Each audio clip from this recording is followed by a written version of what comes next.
Bonjour, salut David Leclerc, votre analyste pour Belgian Investor. Voici, suite à une demande via SMS, l'analyse de trois valeurs.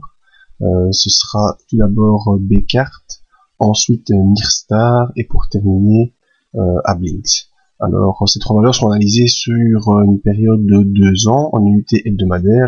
La demande émanant d'un investisseur, je suppose moyen terme. Si c'est pas le cas, je pourrais faire des vidéos court terme. Et je pense que c'est plutôt moyen terme, donc on verra.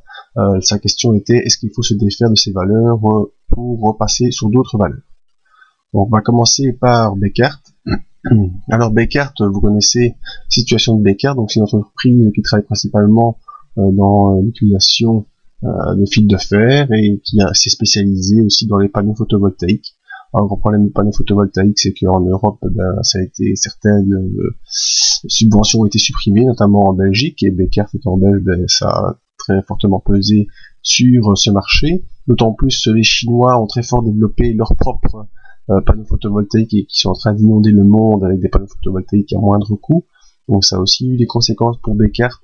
Et de plus, la conjoncture économique actuelle est plutôt mauvaise, donc troisième mauvais coup pour Bekaert. Mais petit récapitulatif de Bekaert, où elle était et où elle est allée.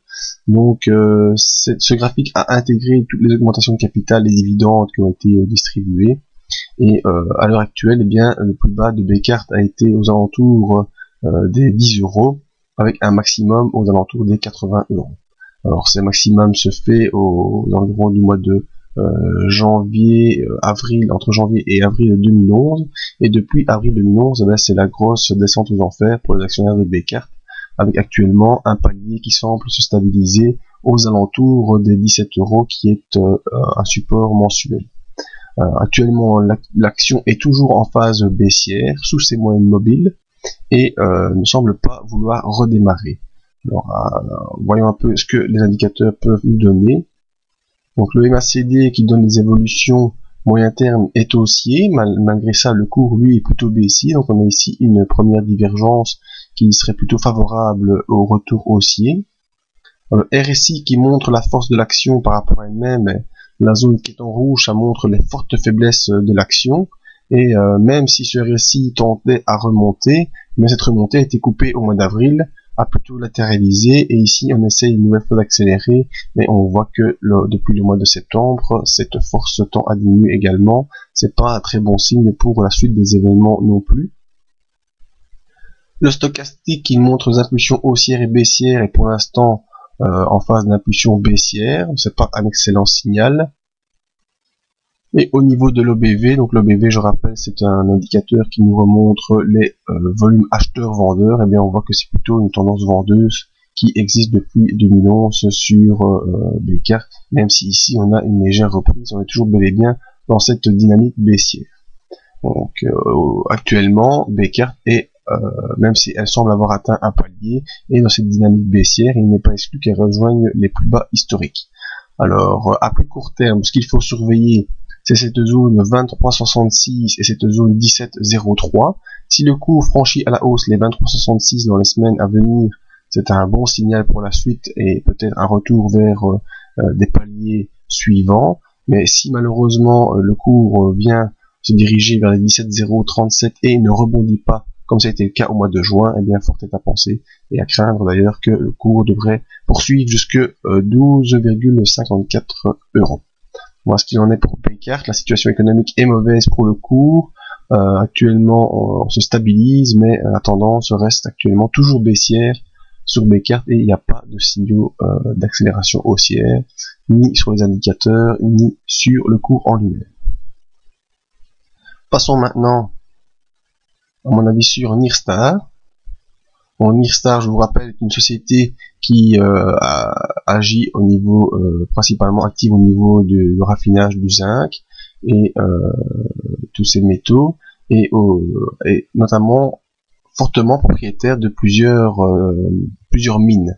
Donc ça c'est un très gros avantage d'être propriétaire de son propre minerai, de ne pas devoir l'acheter sur le marché, donc on est beaucoup moins dépendant des fluctuations des matières premières comme on a déjà connu dans les autres années. Donc Nyrstar est descendu à un point très très bas au mois de septembre 2009, descendu à moins de 1 €. pour retourner à plus de 10 euros au mois de février-mars 2011 et depuis est actuellement également en oscillation baissière avec actuellement un point de support ici vers les 3,23.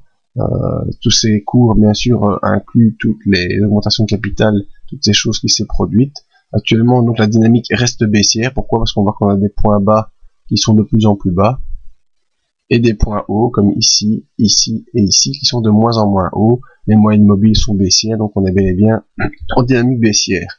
Actuellement on est plutôt en range latéral au-dessus de la M20, c'est-à-dire au-dessus du support des 4,34 et à surveiller donc soit le retour au-dessus des 5,59 pour une nouvelle dynamique haussière qui pourrait entraîner une course de 7,58 ou alors un enfoncement de cette M20 et un retour sur le support des 3,23 qui n'est pas souhaitable car si les cours s'enfoncent encore plus bas, eh bien on arrivera bientôt proche des zéros. À la différence de Bekaert, je pense que Nyrstar pourrait profiter dans un moyen long terme d'une reprise économique pour retrouver les couleurs qui étaient les siennes auparavant. Elle est quasiment dans les numéros 1 de son secteur et il n'y a donc pas grand chose à craindre de l'Asie, contrairement à Bekaert qui travaille sur un secteur qui actuellement est fort pris par l'Asie également. Donc mon avis sur Nyrstar, si vous en avez et que vous n'êtes pas content, il aurait fallu se débarrasser beaucoup plus tôt. Le cas étant maintenant, la conjoncture étant actuelle, à surveiller donc les points inférieurs à 4,34 et 3,73 si le cours repasse sous ces niveaux. Eh bien, c'est à craindre pour encore faire des petits tours plus bas. Maintenant, si le cours peut repasser au-dessus de 5,59, il faut espérer que le cours pourra rejoindre rapidement les 7,58 pour essayer de s'en débarrasser à un meilleur prix. On rappelle donc Nyrstar qui pourrait, avec la reprise de la conjoncture, retrouver de belles couleurs, mais c'est actuellement pas le cas. Alors, troisième valeur, un peu différente, qui n'est plus ni Bekaert ni Nyrstar, c'est Ablynx. Ablynx, c'est une société qui agit dans le pharmaceutique et qui évolue par poussée. Donc on voit depuis 2 ans, donc même un peu plus depuis 4 ans, mais on avait un point bas vers 3,9. Ensuite le cours est resté très longtemps entre octobre 2009 et juin 2011 sur des niveaux appréciables aux alentours entre 6,30 et 8,53, une poussée jusqu'à 9,04. Et depuis, on a eu une grosse chute du cours que je n'ai pas, je n'ai pas exploré le pourquoi fondamental de cette chute. Mais actuellement, on est plutôt en train de repartir à la hausse, hausse prudente. Actuellement, on est repassé au-dessus de la M100. Ça, c'est un bon signe. On voit bien cette accélération ici qui a lieu depuis le début septembre. Donc ça, c'est un bon signal. Et il faut espérer au moins rejoindre les 50%, voire les dépasser pour espérer un peu mieux sur Ablynx. Ablynx toujours dépendant bien sûr d'une annonce ou d'une découverte dans le secteur médical, pharmaceutique, dans le secteur dans lequel elles sont spécialisées pour faire un peu redémarrer le cours. Donc je vous trace ici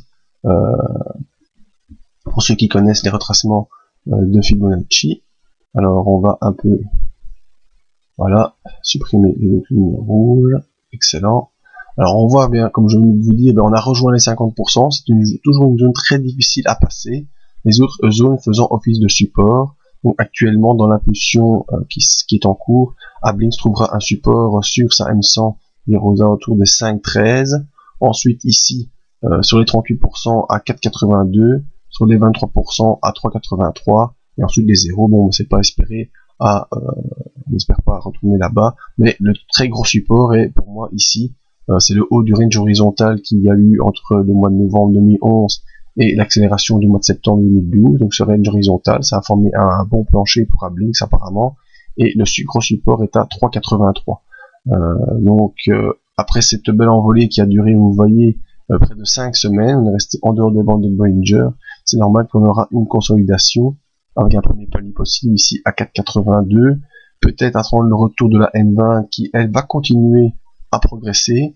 Et à mon sens, Ablynx pour l'instant devrait pouvoir poursuivre, et je l'espère, après avoir rejoint la M20 et une zone de support, pourrait poursuivre vers un premier palier au 72%, donc ça c'est le schéma classique, hein. On rejoint à 72%, après on reconsolide et on revient vers les 50%, et l'objectif final de l'impulsion étant de rejoindre les 100%, c'est-à-dire aux alentours des 9 euros. Maintenant, si ce scénario ne se déroule pas comme je l'envisage et qu'on enfonce directement ici la M20 et qu'on repart vers les 23%, qu'on n'arrive pas à rebondir sur cette zone ici vers 3,84, eh bien l'espoir des haussiers sera totalement déçu et on ne sera pas à l'abri de revoir rapidement les 2,25. Mais actuellement, l'impulsion est plutôt correcte. Voyons nos indicateurs. En MACD, vous voyez toujours bien aussi au-dessus de son signal et progresse au-dessus de 0. Donc ça, c'est un très bon signe de la force qui est en train de se dégager depuis le début de l'année sur Ablinks. Au niveau du RSI, on voit qu'on est dans la zone verte, donc une zone d'accélération haussière. Ça, c'est un bon signal aussi pour la poursuite de l'impulsion. Le stochastique ici, qui donne aussi l'impulsion, mais sur un autre calcul, est en zone maximale. Donc la consolidation pourrait arriver, même si elle ne serait pas trop dramatique. Et alors très important, ce sont les volumes. Les volumes, ça c'est le plus important, vous devez regarder quand vous faites une analyse. Vous voyez, quand je retourne en arrière, eh bien les volumes restaient constants. Et depuis le mois de septembre, on aurait une grosse éclatement des volumes, c'est-à-dire qu'il y a beaucoup de gens qui veulent acheter de la Blinks. Et c'est pour ça qu'on a le cours qui décolle depuis quelques semaines.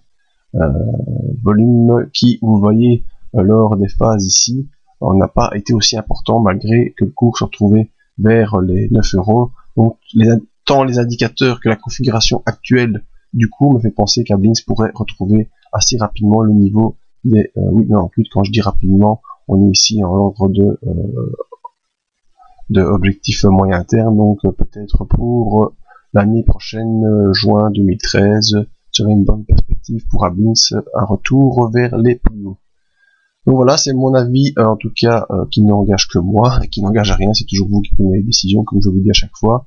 Donc à mon sens, Bcart, on fait un petit retour, Bcart étant toujours en phase baissière et est en train d'essayer de former un palier, danger si on enfonce les 17 euros, et on pourrait avoir une accélération si on dépasse les 23,66.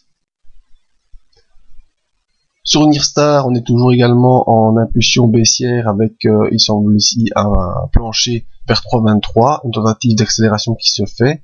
Elle sera confirmée si on repasse au-dessus des 5,59, mais elle sera annulée si on repasse sous les 4,34. Et Ablinks, comme je viens de vous dire, semble actuellement dans une impulsion haussière avec une probable consolidation qui devrait se produire en direction de la M20 et de la zone 4,82-4,35 avant probablement une nouvelle accélération. Si cette accélération se fait pas, ben le danger est aussi grand de retourner vers les 2,25. Voilà, j'espère que cette petite vidéo a pu vous aider à éclairer votre décision. N'hésitez pas à m'envoyer d'autres mails et venir voir notre travail sur le site ou même via Facebook pour les mises à jour. Merci et à bientôt.